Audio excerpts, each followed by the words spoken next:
Estamos de volta para quem estava conosco na TV. A gente está falando sobre a adulteração das bebidas. E claro que o foco inicial é vidas perdidas, né? Isso é muito grave, muito grave. A gente tem aí mais de 200 casos sendo investigados e uma preocupação muito grande, principalmente aqui no estado de São Paulo, porque ninguém sabe onde estão essas bebidas contaminadas. Então, tem tudo isso. Agora tem um impacto também muito forte, que é até mesmo nos negócios, né? Nos bares, restaurantes, todo mundo, até tem muitos bares e restaurantes que resolveram não vender mais destilados com esse receio de não estarem vendendo uma bebida segura, porque ninguém sabe aonde está essa bebida contaminada. Nós estamos em contato, neste momento, com o Enio Miranda. Ele é diretor de Planejamento Estratégico e Governança Corporativa da Federação de Hotéis, Restaurantes e Bares do Estado de São Paulo. Está aqui conosco para falar sobre esse impacto e a preocupação do setor com os casos de contaminação. Olá, senhor Enio. Boa tarde, seja bem-vindo. Boa tarde, Fabiola. Boa tarde a todos. É um prazer estar aqui com vocês no All News. Parabéns pelo trabalho. E vamos debater esse assunto que é tão importante nesse momento. Já é possível estimar qual é a queda nas vendas de bebidas nesse setor? Olha, nosso núcleo de pesquisas estatísticas da Federação de Hotéis e Restaurantes do Estado de São Paulo, lembrando que no estado são cerca de 504 mil empresas desse setor de atividade, fez um levantamento estimativo através dos nossos sindicatos patronais filiados em todo o estado, e uma média entre todos os nichos. Então, esse número não representa exatamente algumas localidades, mas em média no estado de São Paulo a gente calculou por amostragem cerca de 27% a menos no movimento dos estabelecimentos, com uma queda de consumo de destilados na casa de 50% a 60%, mais ou menos. 52% foi o número médio que nós chegamos. Agora, logicamente, a gente sabe que na capital de São Paulo, no centro de São Paulo, nos bairros principais, enfim, em outros centros aí das grandes cidades do estado, esse número foi muito maior, né? Como você bem citou, alguns estabelecimentos simplesmente não venderam nada de bebida destilada nesse final de semana, que é o primeiro depois da primeira notificação e do assunto, né, ter explodido. Porém, há uma substituição aí de consumo por bebidas fermentadas, por vinho, cerveja, né, ou não alcoólicos.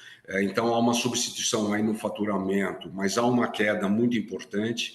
É preocupante. Nós entendemos que, como foi falado aqui já, o episódio do metanol, na verdade, o envenenamento das garrafas, ele é um episódio dentro de uma criminalidade estrutural maior, que até então vinha causando danos aos cofres públicos e ao mercado, deixando de injetar capital na economia legal. Era um problema de evasão fiscal e econômico, e passou a ser um problema de saúde pública. Mas nós entendemos que esse episódio ele tem começo, meio e fim, e ele esperamos aí que a segurança pública do Estado e Polícia Federal consigam localizar rapidamente a origem desse envenenamento. Né? Enio, bom dia, bom dia, não, boa tarde, obrigado pela presença. Enio, existe alguma forma de fazer um controle, de rastrear a cadeia produtiva dos destilados, das bebidas, para garantir no longo prazo, a partir desse episódio, mais segurança para o consumidor?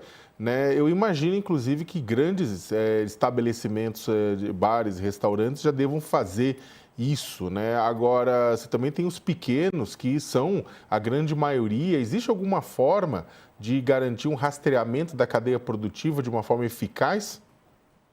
Sim, Leonardo, existe sim algumas frentes aí nesse sentido. A primeira principal forma é fazer o rastreamento fiscal, né? Porque, obviamente, mesmo produtos falsificados com aparência de normal, vendidos com nota fiscal, muitas vezes, ou em todas as vezes, essas notas que eventualmente acompanham esse produto são frias.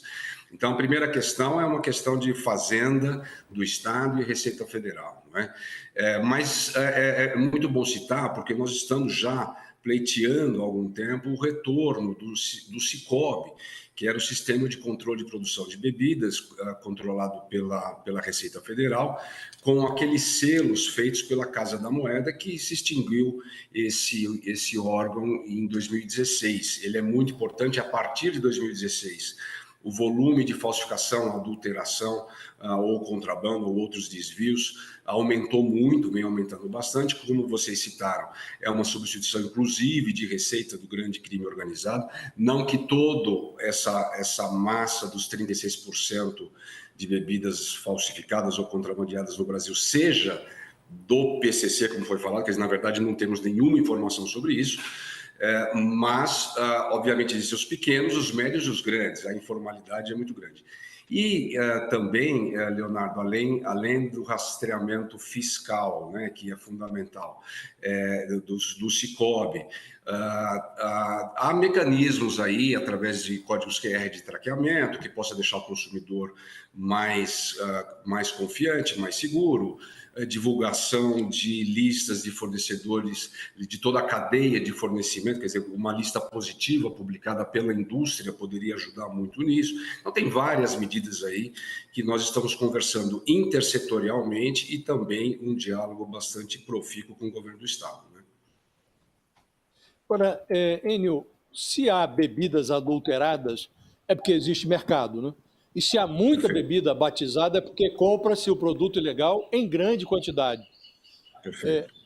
O que eu queria lhe perguntar acha que os bares e restaurantes que operam à margem da lei estão agora dando péssima fama aos estabelecimentos que operam dentro da lei? Os senhores têm uma noção de qual é o percentual de estabelecimentos que admitem, que compram esse tipo de bebida, submetendo aí o setor a esses riscos que agora nós estamos observando? Perfeitamente, Josias. Excelente questão. Essa é uma preocupação muito grande no nosso setor, inclusive no sentido de promover informação e acabar com a desinformação, né? Isso é uma estratégia, é uma necessidade e nós, o setor, estamos atuando dessa maneira. Mas sim, você tem razão, como em toda atividade, existem sempre os maus empresários ou aqueles com baixa qualificação, digamos, de responsabilidades gerais, né? Nós não temos um número exato, como você perguntou, mas nós sabemos que é minoria. O setor é um setor legalista, é um setor que tem aí atravessa diversas questões e tem aquela coisa, né, que o empresário que entra no setor e que consegue sobreviver no setor na crise de mortalidade das empresas, que é a maioria dos casos que estão aí ativos, eles têm aquele negócio como negócio principal. Vocês imaginam o problema que sempre foi, sempre é, questões de vigilância sanitária, se encontra uma barata no restaurante, como é que é? Quer dizer, o empresário que coloque um produto dessa natureza dolosamente dentro do seu estabelecimento é um criminal e ele, obviamente, é minoria em todo o setor, né? Agora, é muito importante entender que o setor inteiro e a sociedade como um todo somos vítimas desse descaso histórico, né, com essas questões da informalidade da economia no Brasil. Dessa vez aparece no nosso setor porque nós somos um setor de serviço, estamos abertos à população, alimentamos a população, o turismo, etc. Então, claro, e temos aí muitos itens nos nossos cardápios, quer dizer, é um setor que a sua cascata aí de custos de gestão é gigantesca. Então, apareceu. Mas dos males o menor, com toda a solidariedade, obviamente, a todos os problemas e as crises, as mortes, isso é um problema gravíssimo, mas pelo menos que isso sirva para que a gente permaneça aí com essa atuação que se encontra nesse momento feita pelos governos estaduais, pelas forças federais de segurança. Nós precisamos acabar com isso de uma vez por todas, pelo amor de Deus, né? Enio, muito obrigada pela sua entrevista aqui e um bom trabalho. Muito obrigado a vocês, obrigado, Fabiola. Estou sempre à disposição aqui de vocês. Vamos embora.